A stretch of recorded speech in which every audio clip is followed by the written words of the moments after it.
The Dehcho region in the southern Northwest Territories is one of the most rapidly warming on Earth. Permafrost thaw in the Dehcho is widespread and occurring at unprecedented rates, evidence that this region is particularly sensitive to climate warming and disturbance due to thaw. There is a growing awareness in the Dehcho that permafrost thaw is negatively affecting the region's economy and the health, well-being, and livelihoods of its residents. Back in fall of 2017, the Lillikway First Nation was asked to go for a helicopter ride to inspect the future proposed work area for the Line 21 pipeline replacement project. The video showed more than I think anybody anticipated, and when they were doing inspections on the sides of the river, you could see land subsidence. That's big, basically when a big chunk of land slides into the river. There was a lot of concerns, a membership request that we try to identify, like, why is that happening? In the past, people in the Dehcho used to be able to move away from unfavorable conditions and weather changes because we were a mobile people. So that's why monitoring changes to the land and water is really important, because nowadays with our stationary way of life, we need to learn how to adapt to the changes under our feet. So that's when we started working on the Dehcho Collab and Permafrost to see how we can do to address these issues, monitor the changes, sort of collaboratively work between traditional and Dene knowledge with Western science, backing each other up. I go travel across a river back here to Bomer Lake, and I travel on an old army road, and it's in the Muskeg area, and I noticed that my trail starts to go deeper and deeper in. Permafrost thaw is disrupting the Dehcho's land and water, but the patterns, rates, controls, and mechanisms of permafrost thaw and associated feedbacks and land cover transformations across the region remain poorly understood. Regulatory authorities, resource management boards, and communities are ill-equipped to respond effectively to this new and growing challenge. In direct response, the Dehcho First Nations and the Scotty Creek Research Station co-proposed the Dehcho Collaborative on Permafrost, DCOP, a Dehcho-wide initiative to improve the understanding of and ability to predict and adapt to permafrost thaw.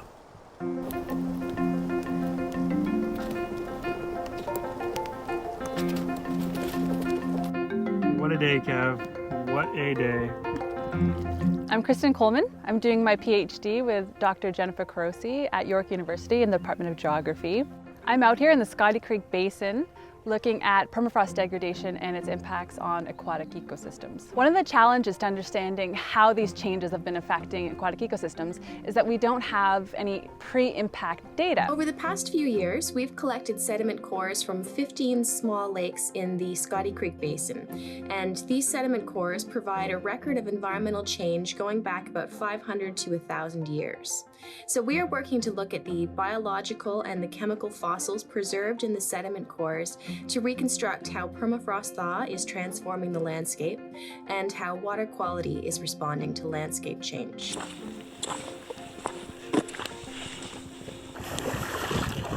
ones are right or white spruce? The one with the flagging on there.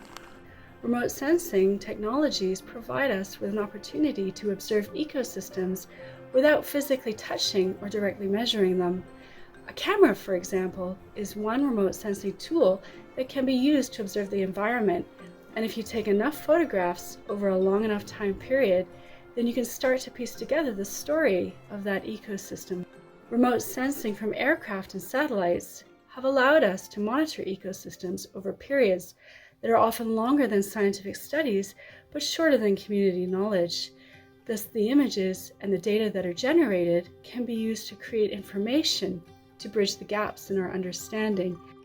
Using remotely sensed data, my students and I have developed methods to quantify where permafrost exists in the landscape and how quickly it is thawing based on plateau contraction and wetland expansion. We also use field measurements and LiDAR data to understand how vegetation structures and species are changing over time. Two key concerns of permafrost thaw are impacts on water quality and the emissions of greenhouse gases to the atmosphere. When treed permafrost peatlands in the Dehcho regions thaw, they often collapse into the much wetter thermokarst bogs and fens. In our research, we are studying how differences in water chemistry and vegetation between bogs and fens influence emissions of methane, nitrous oxide to the atmosphere, and also on delivery of organic matter, nutrients, and mercury to downstream rivers and lakes. We're working collaboratively with researchers from Wilfrid Laurier University to better understand how thawing discontinuous permafrost may impact water resources, with a specific focus on our transboundary waterways that are shared with Saskatchewan, Alberta, British Columbia, and the Yukon. So the next phases of this project will be to take report recommendations and conduct field studies across the Dehcho so we can get a better understanding of the impacts of permafrost thaw.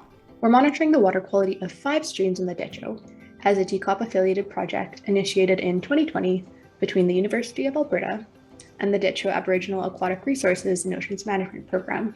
Our primary focus is tracking a contaminant of concern for communities, the neurotoxin methylmercury, in streams fed by thawing peatlands. Preliminary results were shared this past summer in Dehcho communities, and we will upload all data to the open access hub, Mackenzie Data Stream.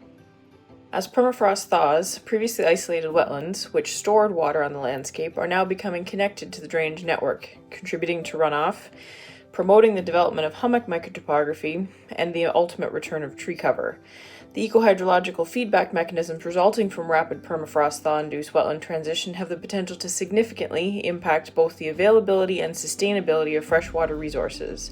Therefore, we are working to develop a better mechanistic understanding of landscape change in the discontinuous permafrost environment. I am working on the development of specialized hydrological models which can simulate the runoff from complex peatland system composed of thousands of individual wetlands. My project looks at the effects of wildfire on the stability of permafrost. As the Dehcho warms and the frequency and severity of wildfire increases, permafrost in the region becomes increasingly vulnerable to thaw. So understanding how permafrost responds to wildfire in this landscape is important because it helps us minimize uncertainties to the trajectory of permafrost within the Dehcho region. And through the DCOP project, we're hoping to continue to look into these changes and improve our understanding on where these permafrost thaw-induced landscape changes are most prominent, how long it takes for these changes to take place, whether these changes are permanent, and also how these changes may be impacting water resources. I'm involved with the DCOP Community Permafrost Mapping Project, which engages mappers and on-the-land harvesters in Samba Cay, Fort Simpson, and Jean Marie River. My name is Miguel Siwi, and I'm a Huron-Wendat environmental change researcher at Wilfrid Laurier University. DCOP's Indigenous-led approach, which places Dehcho First Nations communities in leadership positions, is required in order to generate the new knowledge to manage the land and water resources in the face of permafrost thaw and, more broadly, climate change.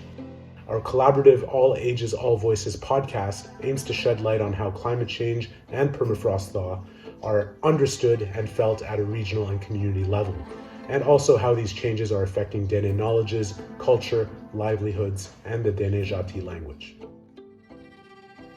I'm really excited about the Indigenous-led science proposed by DCOP, and I hope that I can contribute to overcoming barriers to Indigenous early career researchers.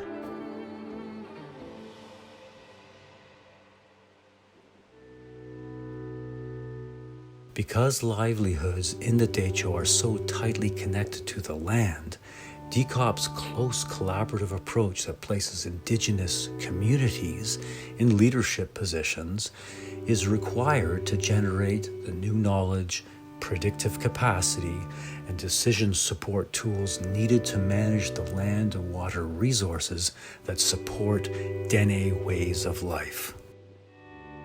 It was very enlightening to understand all that and why it's so important to research and monitor these levels of permafrost activity.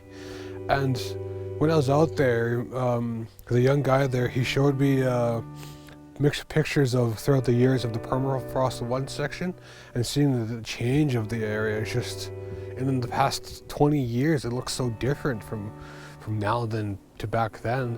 In the future, I'm hoping that we can raise the scientific literacy in the Dehcho so that Indigenous-led doesn't just mean sending guardians out on the land, it also means processing the information, creating the research, stewarding the databases, and even generating their own funding and defining their own priorities.